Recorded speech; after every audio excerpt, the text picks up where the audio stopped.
Hello everybody, it's me, Dr. Hormone, the world-famous sexyologist. You maybe don't recognize me because I have grown a beard, my shaver broke and I have not had time to bring it in, so I have a beard now, but you probably recognize me by my fancy headgear. Now, people are always asking Dr. Hormone, how is it that you know so much about sex? You know everything about sex. Well, I tell them, Dr. Hormone doesn't really know everything about sex. I mostly make stuff up, but you know what they say.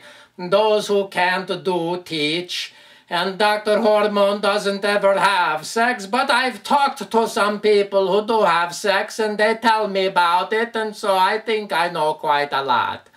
Anyway, today we are going to talk about a very important part of the female anatomy called the clitoris. Now, I know some people call it the clitoris, some people call it the clitoris, but Dr. Hormone likes to call it the clitoris because it sounds very French, and those Frenchies are so romantic, you know, so we call it clitoris, okay?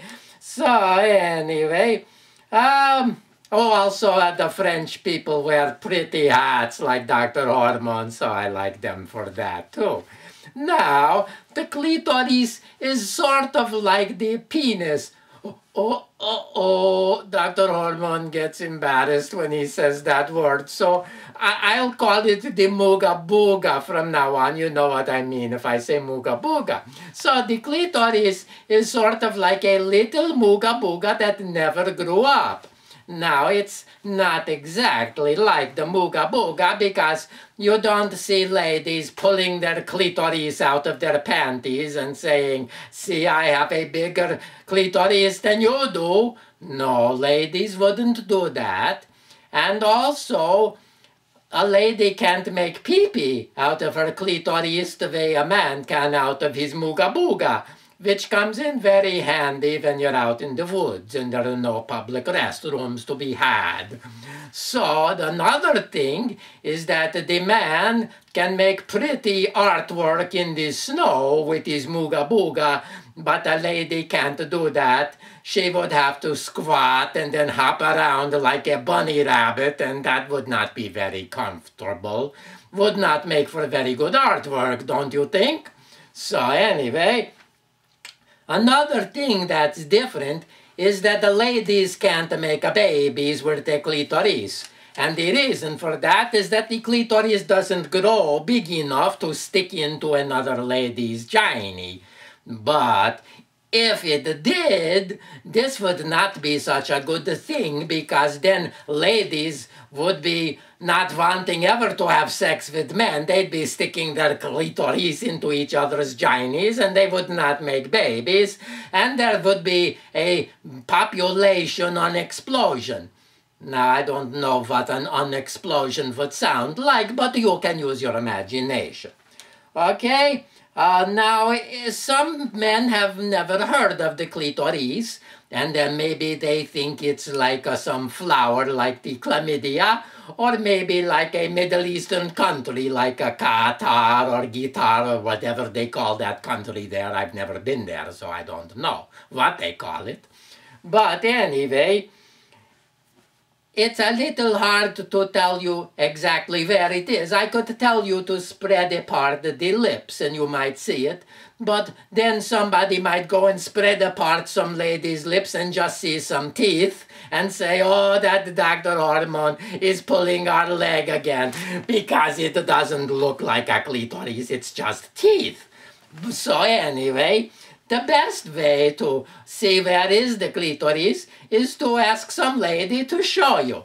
Now, pay attention, Dr. Hormone is not saying to just walk up to some lady on the street and say, "Lady, show me where is your clitoris."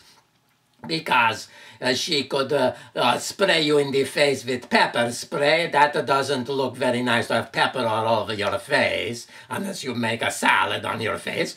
And the other thing is she might hit you on the head with a baseball bat, especially if she's going to a softball game or something like that, and she's carrying a bat. My beard keeps on slipping. It's a very loose-fitting beard. I shouldn't wear a beard. It's not good for me. It slips off my face. Anyway, so the best thing to do is to ask some lady. Now, probably good thing to find a lady you know and ask her to show you. Maybe your mama or your grandmama, and say, Mama, show me where is your clitoris? Because mamas are usually nice and grandmas are usually nice, and they'll probably try to help you out. Now, once you find the clitoris, you probably will notice it looks a little bit like a button, but you don't want to go pushing it like you push your horn on the car to make it go beep, because some ladies probably would not like if you push their clitoris like that. But if you touch it nicey, pet it like you're petting your cat or something like that, the ladies may go beep, beep, beep all over the place, and they'd be so busy beeping they'll scare all the other drivers. So you can do that, try that. Now, if you can't find someone to show you their clitoris, let's say maybe your mother is in jail for selling Ritalin to grade school kids when she should have been giving it to you for your hyperactivity problem, then I'll tell you that the clitoris is sort of in the vicinity of the vagina. Okay? Now, it's not very far away. You won't need to get in a car and drive from the vagina to the clitoris. You probably don't even need a bicycle or to walk. You just let your fingers do the walking through the yellow pages. And pretty soon, if they start at the vagina, pretty soon they'll be at the clitoris if they're going in the right direction. So anyway, so now you fellas all know all about the clitoris. And Dr. Hormone says that the dog may be man's best friend, but the clitoris can be a pretty good friend too if you treat it right.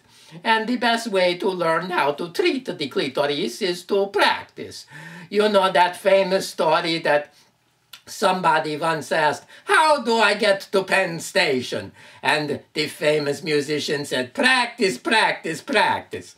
So I'm sure that if you find a good clitoris to practice with, that pretty soon you'll get to Penn Station too. Well, that's about all I have. So this is Dr. Hormone telling you never to drink orange juice after you brush your teeth. And remember, always be sexy. Goodbye, folks.